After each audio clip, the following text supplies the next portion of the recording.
কলিকাতা বিশ্ববিদ্যালয় BA fourth সেমিস্টারে সকল ইতিহাসের জেনারেল পরীক্ষার্থী বন্ধুদের জন্য যারা তোমরা ইতিহাস সাবজেক্টটি JECC4 এই পেপার হিসাবে নিয়েছো, তোমাদের জন্য আজকে ইতিহাসের উপর থেকে 10 নম্বরের খুব গুরুত্বপূর্ণ প্রশ্নের সাজেশন তোমাদের সামনে তুলে ধরছি। যে প্রশ্নগুলো তোমরা ফাইনালে পাবে ঠিক সেই প্রশ্নগুলো তুলে ধরা হচ্ছে। এখানে দুটো ভাগে ভাগ করা হয়েছে, কিছু প্রশ্ন ভিভিআই লিখে দিয়েছি, ভেরি ভেরি ইম্পর্টেন্ট কোশ্চেন।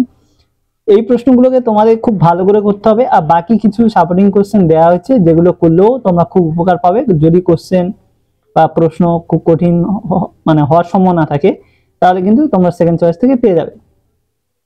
তো সেই জন্য দেখো, আর এই প্রশ্নগুলিকে বছরের শুরু থেকে কিন্তু ভালো করে তৈরি করার চেষ্টা করো।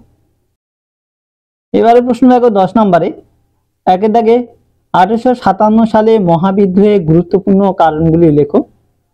মহাবিদ্রোহের প্রকৃতি ও তার সঙ্গে দেখতে হবে এবং ফলাফলটা দেখতে হবে। দেখো 1857 সালে মহাবিদ্রোহের কারণ গুরুত্বপূর্ণ, প্রকৃতিও গুরুত্বপূর্ণ। কারণ আর প্রকৃতিটা তোমরা সবাই ভালো করে করবে, ফলাফলটা তোমরা সাইডে দেখে রাখবে। এই হচ্ছে তোমাদের এটা প্রশ্ন গুরুত্বপূর্ণ, ভালো করে দেখবে। দ্বিতীয় প্রশ্ন আছে 1885 সালে জাতীয় কংগ্রেসের উদ্ভবে রাজনৈতিক ও সামাজিক প্রেক্ষাপট আলোচনা করো। 1885 সালে জাতীয় কংগ্রেসের উদ্ভবে রাজনৈতিক ও সামাজিক প্রেক্ষাপট আলোচনা করো। তারপরে এই প্রশ্নটি তোমরা খুব ভালো করে দেখবে, এটা কিন্তু খুব গুরুত্বপূর্ণ প্রশ্ন। 3 দাগে ভারতীয় স্বাধীনতা আন্দোলনে মহাত্মা গান্ধী উত্থান আলোচনা করো। তারপরে এই প্রশ্নটি দেখবে, এটাও তোমাদের কিন্তু খুব গুরুত্বপূর্ণ প্রশ্নগুলো পরপর রেখেছি, ভালো করে দেখবে সবাই। 4 দাগে প্রশ্ন, ভারতের সংবিধান সভার কার্যাবলী সংক্ষেপে আলোচনা করো।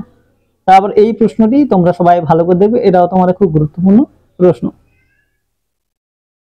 5 দাগে 1757 থেকে 1765 সালের মধ্যে বাংলা ইস্ট ইন্ডিয়া কোম্পানি আধিপত্য বিস্তারের ইতিহাস আলোচনা করো। তারপর এই প্রশ্নটি দেখবে, এটাও তোমাদের খুব গুরুত্বপূর্ণ প্রশ্ন। তারপরে 6 দাগে বাংলা শিক্ষা ও সমাজ সংস্কার আন্দোলনে রাজা রামমোহন রায়ের কৃতিত্বের মূল্যায়ন করো। এই প্রশ্নটি তারপরে ভালো করে দেখবে, এটাও তোমাদের খুব গুরুত্বপূর্ণ প্রশ্ন। এর সঙ্গে আরো রয়েছে বাংলার সমাজ সংস্কার আন্দোলনে বিদ্যাসাগরের অবদান আলোচনা করো। তো এই হচ্ছে তোমাদের পরপর প্রশ্ন। তারপরে 8 দাগে তোমরা খেয়াল করো, তুমি কি মনে করো যে ভারত ইতিহাসে অষ্টাদশ শতক অন্ধকারাচ্ছন্ন যুগ ছিল? তারপরে এই প্রশ্নটি ভালো করে তোমরা দেখবে। 9 দাগে ভারতবর্ষের জাতীয়তাবাদের ইতিহাসে অসহযোগ আন্দোলনের গুরুত্ব আলোচনা করো। তারপরে এই প্রশ্নটি ভালো করে দেখবে, এটা তারপরে খুব গুরুত্বপূর্ণ প্রশ্ন, তোমাদেরকে দেখতে হবে। 10 দাগে প্রশ্ন, অবশিল্পায়ন বলতে কি বোঝো? দেশীয় বস্ত্রশিল্পে ধ্বংসের কারণগুলি লেখো। তারপরে এই প্রশ্নটি দেখবে, এটাও তোমাদের কিন্তু গুরুত্বপূর্ণ প্রশ্ন। তারপরে প্রশ্ন দেখো 11 দাগে, বাংলাদেশে বঙ্গভঙ্গ বিরোধী স্বদেশী আন্দোলনের সংক্ষিপ্ত পরিচয় দাও। তারপরে প্রশ্ন, ভারতের জাতীয় আন্দোলনে আজাদ হিন্দ ফৌজের ভূমিকা কি? তো এই হচ্ছে টোটাল 12টি প্রশ্ন তোমাদের দেয়া হলো। খুব টপ কোশ্চেন, বছরের শুরুতে এই 12টা প্রশ্ন খুব ভালো করে তোমরা সবাই করবে, যাতে এখান থেকে তোমরা পড়লেই তোমরা ভালোভাবে লিখতে পারো। যেহেতু বছরের শুরুতে দেওয়া হলো, কেউ এখন কমাবার চেষ্টা করো না, সবার ভালোর জন্যই বলা হচ্ছে।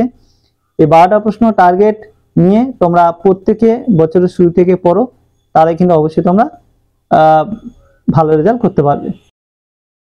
এইবারে আমরা কিছু সাপোর্টিং প্রশ্নের দিকে যাব, যে প্রশ্ন যদি কঠিন হয় আরো এর সঙ্গে কি কি প্রশ্ন আমাদের মোটামুটি ভাবে দেখে রাখা দরকার। তো চলো আমরা সেগুলো একবার দেখে নিই। এবার দেখো 13 দাগে, এই প্রশ্নগুলোকে তোমরা একটু মোটামুটি দেখে রাখবে। 1885 থেকে 1905 খ্রিস্টাব্দে পর্যন্ত জাতীয় কংগ্রেসের কার্যাবলী সংক্ষিপ্ত পরিচয় দাও। 1885 থেকে 1905 খ্রিস্টাব্দ পর্যন্ত জাতীয় কংগ্রেসের কার্যাবলী সংক্ষিপ্ত পরিচয় দাও, এটা দেখবে।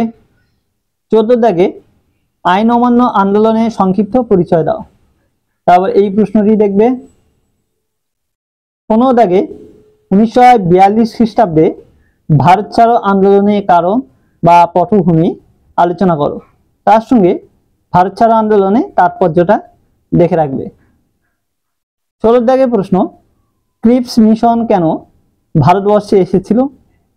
ক্রিপস প্রস্তাবের বিষয়বস্তু কি ছিল?